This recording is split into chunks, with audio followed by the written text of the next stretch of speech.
Bienvenue chez Blue Moon et Baba Yaga. J'ai le plaisir de vous retrouver aujourd'hui pour vous proposer un tirage à 3 choix que je fais dans la foulée de mon dernier 7 prochains jours où nous avions vu qu'il était question d'aller regarder une vieille blessure dans une optique spirituelle pour dépasser quelque chose et puis remettre du mouvement dans notre vie, retrouver un élan. Alors je vous propose donc 3 choix. La question que j'ai posée, c'est un message de guérison. Un message de guérison, donc il va y en avoir 3. Le premier sera avec la carte Communion, la voici. Le deuxième, Wildflower, la fleur sauvage. Le troisième, Explorer, l'exploratrice. Je vais essayer de vous approcher un petit peu. Voilà. Prenez le temps de les regarder. Laissez-vous porter intuitivement. Par les couleurs, par l'atmosphère générale. Imaginez que ce sont 3 portes qui donnent sur 3 univers. Par lequel êtes-vous le plus attiré intuitivement? Bien sûr, si 2 ou 3 vous parlent, il y a peut-être des messages à recevoir pour vous dans les 3. Voilà, laissez vraiment parler votre intuition. Et comme d'habitude, je vous mettrai en dessous le timing dans la description. Eh bien écoutez, voilà, je remercie de tout cœur les personnes qui likent, qui s'abonnent, qui partagent et qui commentent. Ça me soutient énormément et j'ai toujours grand plaisir à lire vos commentaires. Voilà, eh bien écoutez, je vous dis à tout de suite pour votre lecture. Choix numéro 1 pour vous qui avez choisi la carte de la communion. La dominante de votre jeu, avec cette carte qui nous parle de la plante Blue Cohosh, c'est-à-dire Lactea à grappe bleue, c'est une plante amérindienne. Elle nous parle ici du temps, c'est une carte qui nous parle de vivre dans l'instant présent, sans passé et sans futur. Et moi, ce que je ressens dans votre jeu, c'est quelque chose qui est fortement lié au temps et à l'absence de passé et de futur.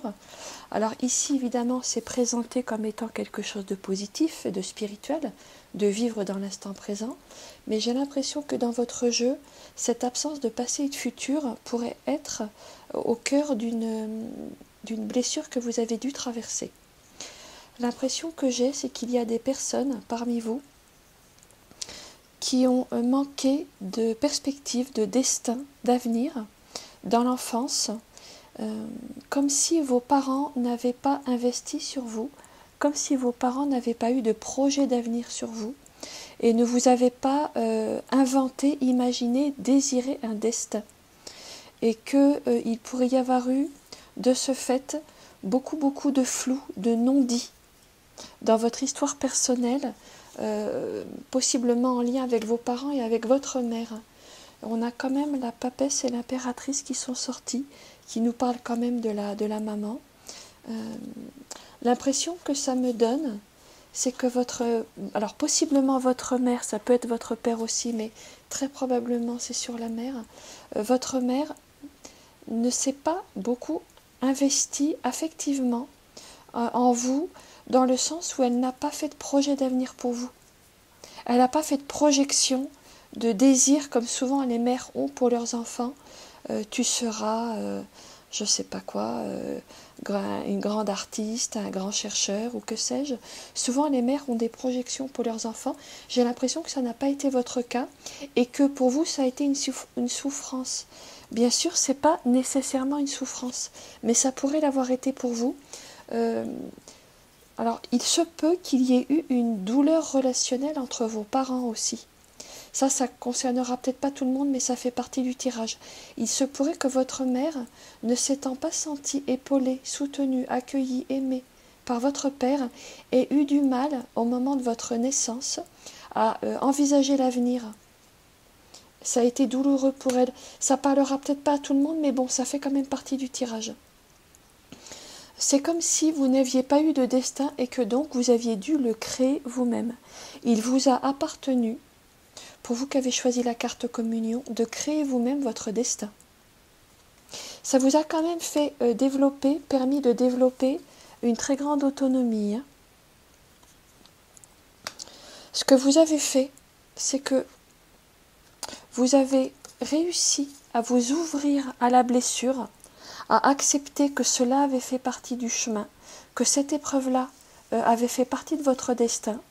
Je pense que vous avez accepté que ça n'avait pas été, comment je pourrais dire, une injustice qu'il convient à tout prix de réparer, mais une donnée avec laquelle il faut faire. J'ai l'impression que vous avez eu une certaine philosophie.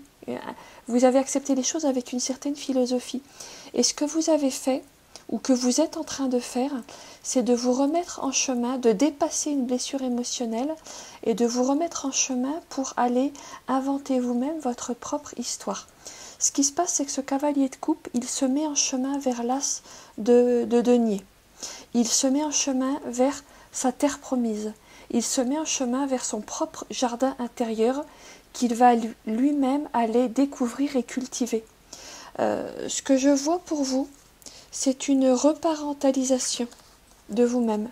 Vous avez fait un travail de reparentalisation et c'était ce qui vous était demandé.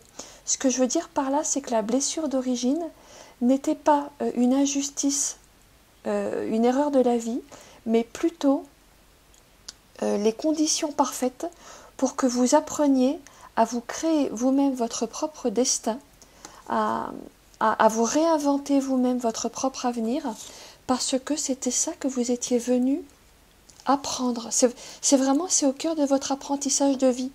Donc vous avez choisi très probablement les parents parfaits, la famille parfaite, la mère parfaite pour vivre cette expérience. Morgane, elle nous parle de la plasticité du destin, de celle qui se réinvente en permanence. Elle a une énergie de scorpion, hein, Morgane. Le scorpion, c'est celui qui sait aller voir sa blessure et qui sait se reconstruire. Le taureau, ce que vous êtes en train de faire maintenant, c'est d'avancer. Là, vous avez trouvé un phare, vous avez trouvé un point de mire, vous avez trouvé un avenir vers lequel vous vous dirigez. Et ce qui vous est conseillé, c'est de ne pas lâcher parce que ce que vous faites, c'est exactement ce qu'il faut faire. Je vous parlais tout à l'heure de l'autonomie avec l'agate rubanée qui est sortie pour vous. La rune qui vous parle de votre tirage, de votre histoire, c'est Isa. Isa, si vous voyez bien son dessin, c'est ce I qui a donné le I anglais, le je, le moi. Votre boulot, je dirais, c'est à partir d'un manque de futur et d'avenir, à partir d'un manque d'ancrage dans le temps, de vous créer vous-même votre propre histoire. La carte qui parle de l'évolution pour vous, c'est Taliesin. Dans le livret que je me suis réécrit à l'époque où j'ai appris ce jeu, je lui ai donné un nom qui était la mémoire du futur. Vous recréez votre propre mémoire et du coup votre propre futur. C'est vraiment ça que vous êtes en train de faire. Si vous ressentez une difficulté à faire ce travail, voilà deux cartes qui nous parlent de l'aide qui pourrait vous venir pour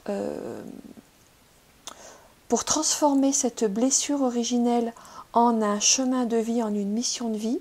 Le diable et le 8 d'épée. Ce que nous disent ces cartes, enfin en tout cas moi c'est comme ça que je les comprends, c'est de sortir d'une vision victimaire de votre propre histoire pour aller regarder sans aucun jugement le moment de votre conception, le moment où biologiquement vous avez été mis au monde et où possiblement il y a eu une douleur, une blessure, un manque d'amour, en tout cas ressenti, hein, c'était pas forcément réel, et où ça aurait pu vous conditionner comme étant un enfant définitivement destiné à ne pas vivre d'amour et définitivement destiné à avoir des parents qui n'investissent pas sur lui, voire des parents absents. Regardez de manière non victime ce moment de la conception, de votre propre conception, pourrait vous aider à aller vers votre as de pentacle là. Hein, je vous disais, le cavalier de coupe, il se met en chemin vers son as de pentacle, vers sa terre promise. Ça pourrait vous aider à recréer ce jardin de vie qui est votre droit de toute éternité, sauf qu'il ne vous a pas été donné, c'est vous qui vous le donnez, à partir d'un espace du cœur, d'un espace réconcilié, qui vous permet d'aller vers un espace, un chemin de vie beaucoup plus aligné sur votre propre vision. Le 6 d'épée, il quitte une vision du monde qui ne lui correspond plus pour aller vers une vision du monde beaucoup plus en alignement et en harmonie avec qui il est véritablement. Et c'est vraiment avec... il y a quelque chose de joyeux qui peut se retrouver. L'évolution possible pour vous avec ce 5 de coupe et ce 4 de coupe qui me plaisent beaucoup ici, là, dans cette partie du tirage que j'ai réservé à l'évolution. 5 de coupe déjà, il s'agit de faire le deuil de ce qui ne nous était pas destiné. Ça, c'est la première étape, c'est ce que vous allez faire, hein, c'est ce qui vous attend, c'est ce qui vient vers vous. Vous allez faire le deuil de ce qui ne vous était pas destiné, d'une histoire qui n'était pas la vôtre, pour retrouver avec le 4 de coupe une grande stabilité, une grande paix émotionnelle. Le 4 de coupe, c'est celui qui sait qu'il y a des choses qui ne sont pas pour lui et qui se contente de ce qu'il a. C'est une des lectures possibles de cette carte. En tout cas, en positif, en favorable, en guérison. Donc c'est vraiment très très positif. Et regardez, on a à nouveau un as, cette fois un as de coupe, qui nous parle d'un très très grand potentiel de guérison du cœur, avec le roi de bâton qui est celui qui redevient, qui maîtrise son espace intérieur et qui affirme son identité de manière sereine. Vous allez vers une grande possibilité d'affirmer votre identité recréée par vous-même, de manière très sereine, de manière très aimante. Ça pourrait même vous permettre une réconciliation par rapport à une histoire familiale peut-être pas très facile. Hein, on a quand même la carte de la communion qui nous parle de votre jeu.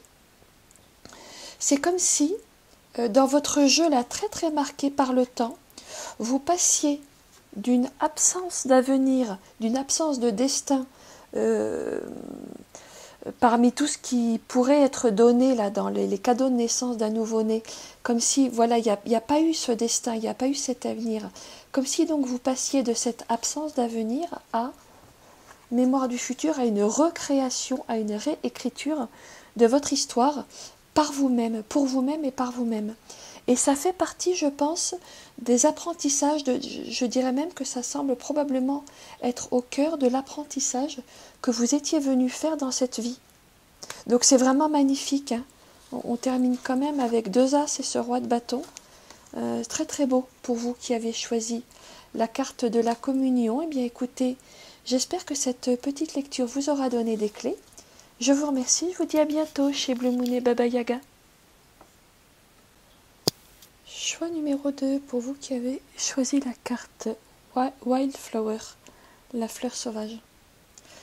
La dominante de votre jeu avec cette carte Ops, c'est-à-dire le houblon. Le houblon qui nous parle de quitter un temps du collectif pour revenir à un temps plus intérieur et plus personnel. Ce qui est intéressant parce que vous avez aussi la carte de la pierre de lune qui est arrivée dans votre jeu qui nous parle de respecter son rythme intérieur. Hein, la lune, elle a des rythmes bien particuliers. Probablement il vous est demandé de respecter cela.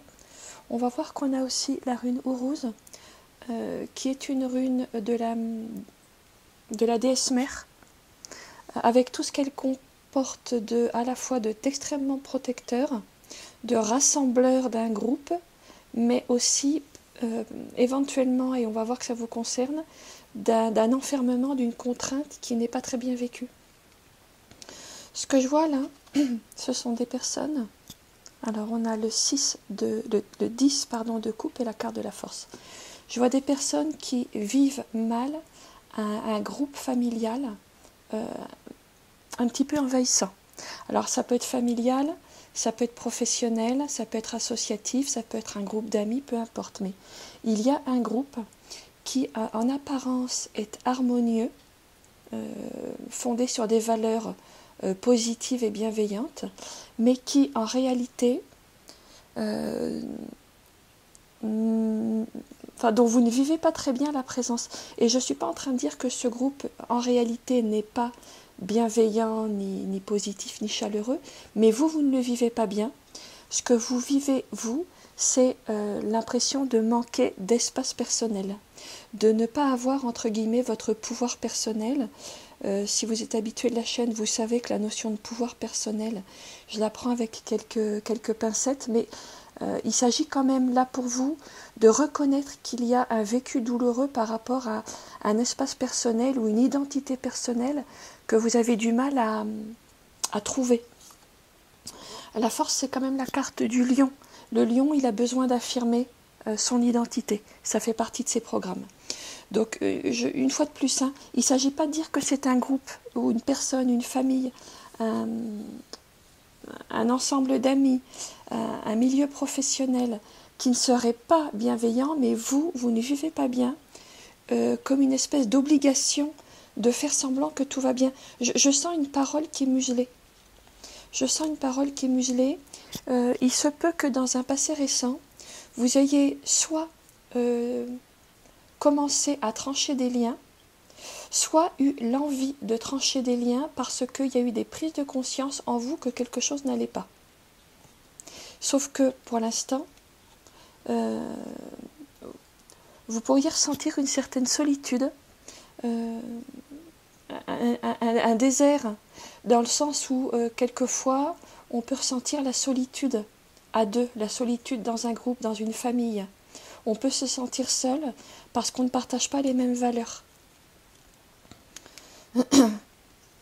Ce que je vois là, c'est que ce que vous essayez de faire, 3 de bâton, dame de coupe, vous essayez de vous tourner vers un horizon différent sans totalement quitter cette famille, ce groupe, ça peut être amical, professionnel, vous ne le quittez pas totalement, mais vous avez l'envie de quelque chose de nouveau qui soit un petit peu plus personnel, hein, on est quand même dans les bâtons, mais il y a une figure d'autorité qui semble vous rattraper, entre guillemets, c'est comme si on essayait de vous faire revenir dans un groupe. Je vois qu'il y a une figure qui n'est pas vous, qui est une figure d'autorité importante pour vous, dont vous n'osez pas vous couper de manière franche, directe, officielle, pour ne pas faire de mal, pour ne pas vous sentir seul, pour ne pas avoir l'impression de ne plus être aimé, pour ne pas blesser, bien sûr, mais ça peut être un petit peu une souffrance. Il pourrait y avoir éventuellement un petit peu de chantage affectif, en mode si tu n'es pas comme nous, tu es contre nous. Par exemple, il peut y avoir des personnes, je dis ça d'autant plus que je fais ce tournage à l'approche des fêtes de fin d'année, il peut y avoir parmi vous des personnes qui vont en fin d'année retrouver la famille et faire l'expérience qu'on n'a plus exactement les mêmes valeurs et que c'est pas facile de se sentir en phase avec un groupe dont on s'est un petit peu dissocié, ou même beaucoup dissocié. Il peut y avoir, ou alors ça peut être professionnel. Il pourrait y avoir par exemple un patron, une patronne qui, devant la machine à café, vous prend à part pour se plaindre d'un de vos collègues qui a osé, par exemple, demander qu'on lui paye ses heures supplémentaires. Sous-entendu, toi non plus, tu ne vas pas te mettre à nous demander qu'on te paye tes heures supplémentaires parce que tu vas faire couler notre petite entreprise où on est tous des bons amis, où on est tous une petite famille. C'est quelque chose de l'ordre d'une manipulation émotionnelle un petit peu discrète, sous des apparences de on est un groupe soudé, mais avec une réalité où vous ressentez qu'on vous manipule un petit peu émotionnellement pour faire régner une harmonie un petit peu de surface. Comment vous libérer de ça? Comment avancer? Comment faire évoluer la situation? Le jugement à l'as de bâton, là je pense qu'il n'y a pas 50 solutions, il s'agit quand même de faire entendre votre voix et d'affirmer votre identité, votre nouvelle identité. Affirmer qui vous êtes. As de bâton, on est à nouveau dans des énergies de lion, dont je vous parlais tout à l'heure là. Il y a une énergie de lion qui est en souffrance, c'est-à-dire une énergie de celui ou celle qui ressent le désir, la nécessité d'affirmer une identité un petit peu plus marquée. Là, il faut affirmer quelque chose. Je pense que vous ne pourrez pas faire l'économie, entre guillemets, d'un coming out et de faire entendre votre voix. J'ai demandé une carte complémentaire. Alors c'est intéressant parce que j'avais d'abord fait un premier tirage, elle est sortie, mais à moitié, donc j'avais un doute. J'ai rebattu les cartes et elle est à nouveau sortie, 3 d'épée. Ça peut vous demander de passer outre une petite blessure émotionnelle. Ça peut être vécu quand même comme une épreuve un petit peu douloureuse, d'assumer une parole qui vient en contradiction avec les valeurs culturelles d'une famille, d'un groupe professionnel, d'un groupe amical, d'un groupe associatif peut-être. Ça peut ne pas être confortable. Ça, je vais pas vous le cacher. Jugement plus as de bâton plus 3 d'épée. Il faut porter une parole, affirmer une identité au risque de déplaire. Mais c'est quand même cela qui va vous permettre, alors on va commencer par cette carte, c'est quand même cela qui va vous permettre de remonter en selle, je dirais, vous voyez. Là, vous avancez en tenant votre cheval par la bride, vous tenez la part de vous là qui est un peu tenue en lest, un peu tenue en bride.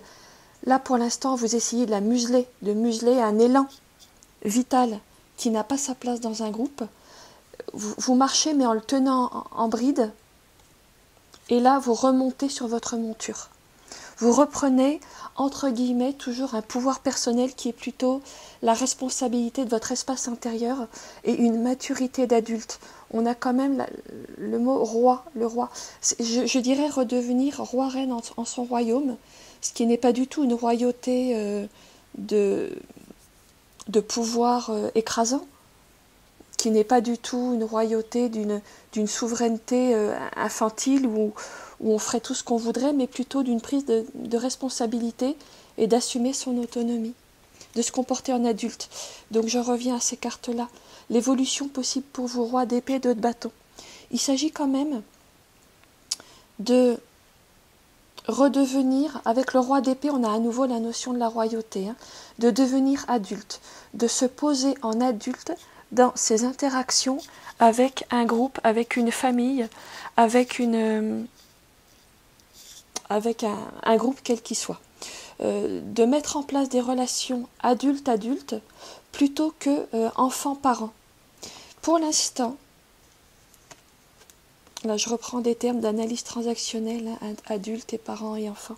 Pour l'instant, vous êtes dans une relation enfant-parent. Vous êtes l'enfant et il y a un parent qui exerce sur vous une autorité que vous ressentez comme excessive, infantilisante et limitante. À tort ou à raison, je vous parle de votre ressenti. Je ne vous dis pas que c'est une vérité absolue, mais très clairement, c'est un ressenti que vous avez. Et là, il est important pour vous de revenir à des relations adulte-adulte. Le roi de bâton, une de ses grandes forces, c'est qu'il est détaché de l'émotionnel et qu'on ne peut plus le manipuler. On ne peut plus le manipuler par l'émotion. Et ça, c'est quand même une notion extrêmement importante. Ça vous permet de réenvisager la suite pour vous de manière beaucoup plus sereine. Le 2 de bâton, on se pose pour voir la suite, pour réinventer la suite, quelle qu'elle soit. Vous ne savez pas quelle suite va venir vers vous, mais vous pouvez à nouveau la réenvisager. C'est intéressant parce qu'en général, le 2 de bâton, il est un petit peu statique, et là, on le voit avancer vers un nouvel horizon. Alors j'ai demandé quel nouvel horizon déjà.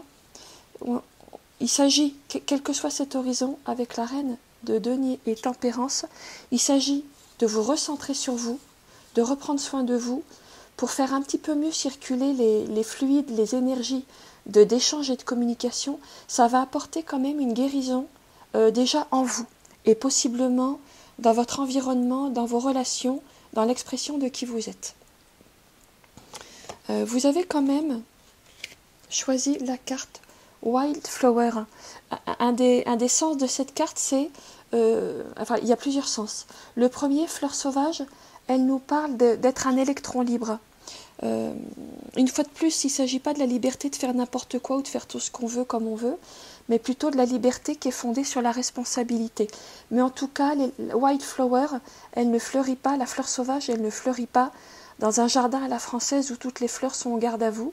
Elle fleurit librement et je dirais avec un certain abandon, une certaine sauvagerie douce et positive.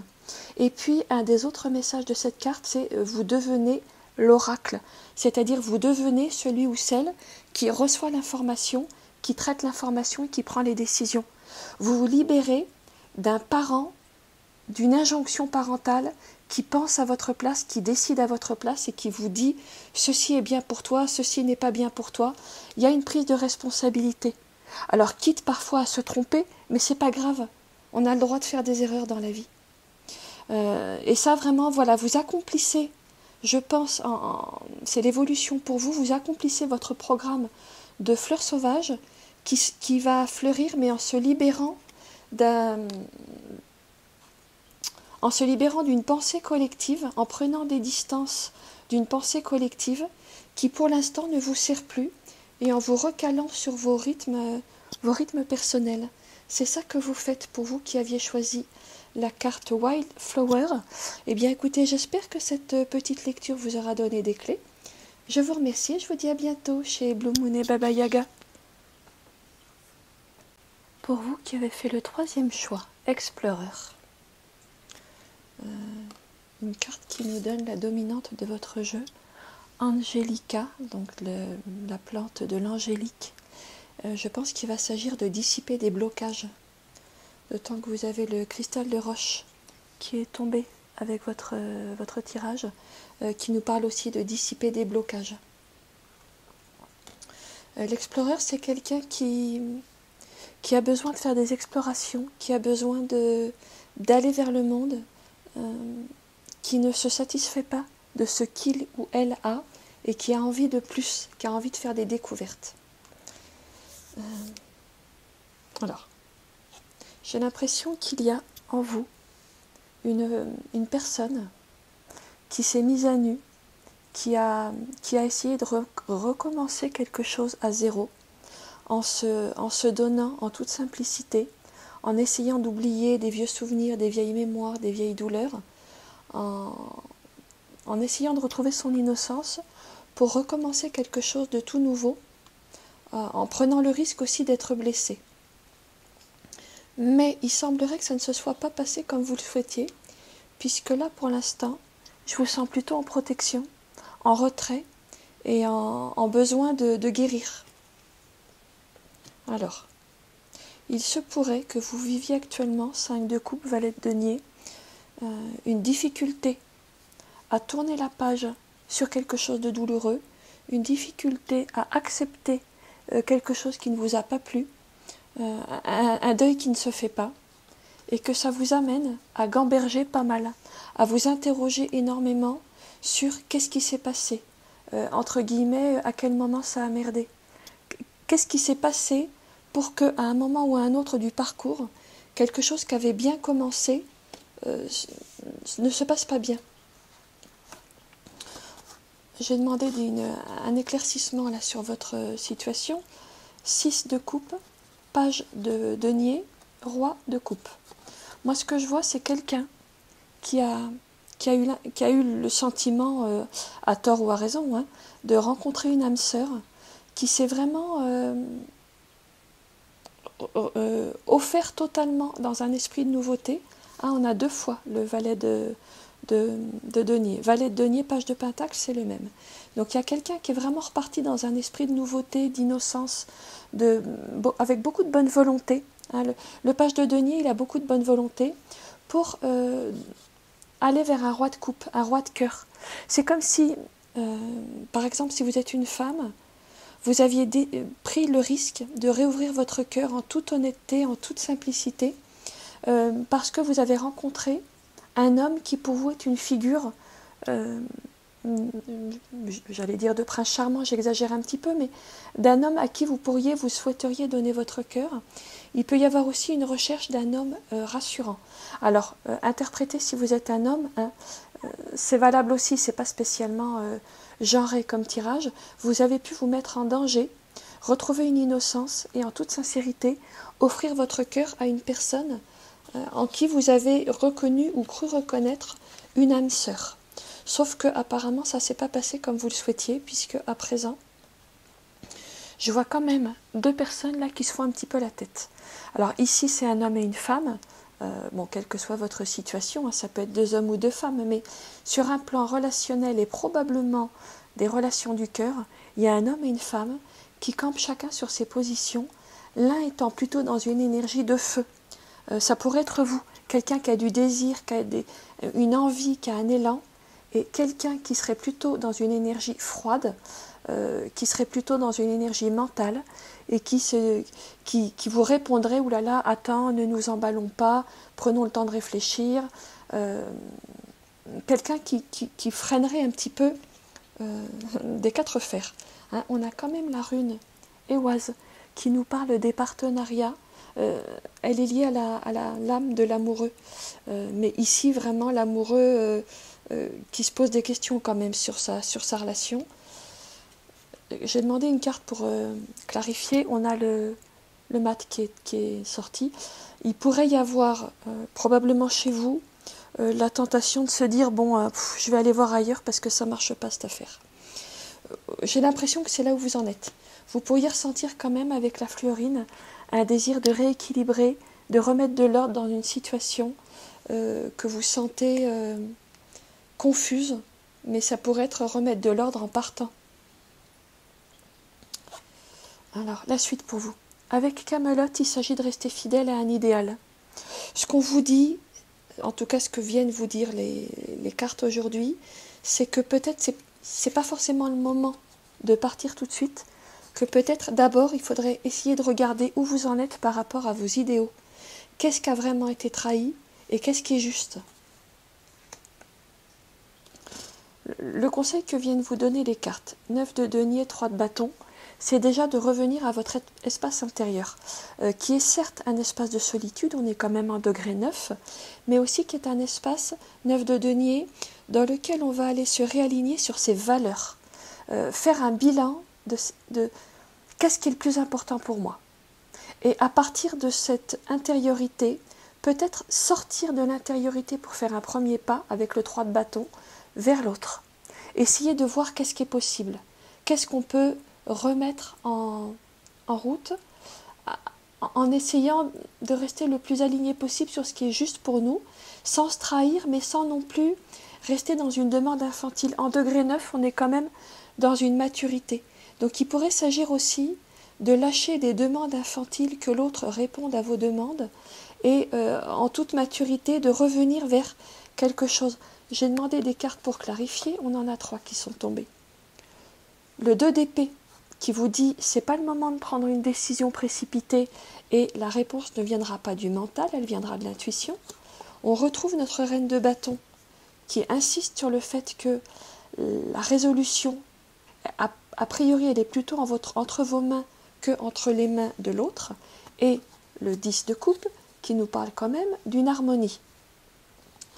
L'harmonie, vous allez pouvoir la trouver à partir de vous-même et pas en exigeant quoi que ce soit de l'autre. Et ça ne viendra pas du mental et ce n'est pas en prenant des décisions tout de suite. Ça pourrait être en laissant un petit peu infuser les choses, en se donnant le temps de revenir à soi, de s'interroger sur les valeurs qui sont les plus importantes à nos yeux. Et une fois de plus, on a une figure de royauté, donc en assumant aussi sa maturité. On a à nouveau un 10 qui est également un degré de maturité. Il vous est demandé clairement une maturité par rapport à des demandes qui certes étaient à partir du cœur, mais qui peut-être avaient une petite dimension infantile, dans le sens où si on est une femme, peut-être on est allé chercher un papa, ou inversement, si on est un homme, on est peut-être allé chercher une maman, et l'autre n'est pas cela. L'autre, c'est un partenaire à part égale. La suite pour vous. Il s'agit quand même, As d'épée, 6 de denier, de trancher sur un passé, sur des valeurs qui n'étaient plus les vôtres, sur une vision qui n'était plus alignée, pour chercher une nouvelle vision, chercher un nouveau souffle, réinventer autre chose, réinventer une nouvelle façon d'être ensemble et de trouver un équilibre. Le 6 de denier nous parle d'un équilibre. Il pourrait s'agir également, pour vous, de trancher sur un passé dans lequel vous avez beaucoup donné pour être aimé. Hein, c'est une des modalités du 6 de denier. On donne beaucoup, même plus que ce qu'on a, parce qu'on veut être aimé. Ça marche plus. Il ne s'agit plus de négocier dans la relation. Il s'agit d'être authentique. Et ça, c'est pas confortable. J'ai demandé des cartes pour clarifier. Il y en a 4 qui sont tombées. Bon, en général, 4, je trouve ça un peu trop. Mais bon, voilà. Là, j'ai été invitée à les garder quand même. Qu'elles nous disent, ces 4 cartes?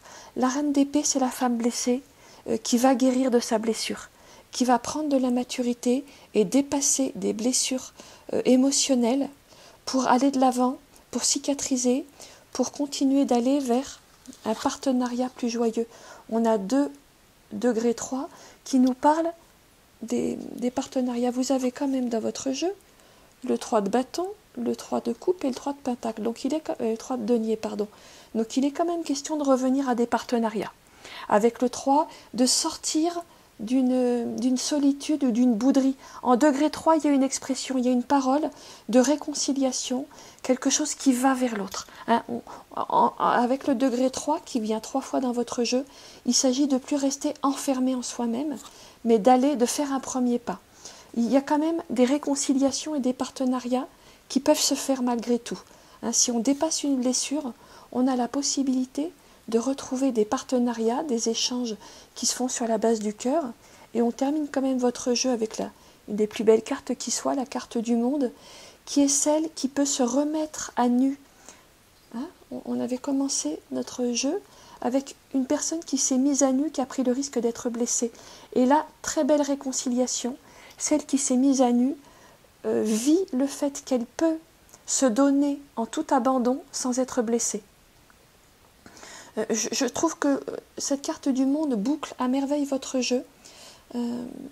Si vous vous en remettez à une certaine confiance et en vous réalignant sur vos idéaux, sur ce qui est de plus noble en vous, hein, il s'agit quand même de respecter nos aspirations les plus nobles, vous avez la possibilité de transformer une blessure en un abandon guéri, en un retour à une unité où finalement plus rien ne peut réellement vous blesser parce que vous êtes en unité avec vous-même. Et vous n'êtes plus dans une quête où l'autre devrait guérir toutes vos blessures, mais vous avez retrouvé une unité avec vous-même qui fait que dans cet espace intérieur réuni, réconcilié, guéri, vous rayonnez, et là vraiment il y a une magnifique réouverture du cœur qui est possible pour vous. Voilà ce que j'ai pour vous qui aviez choisi la carte Explorer, exploratrice, explorateur. Bien écoutez, j'espère que cette petite lecture vous aura donné des clés.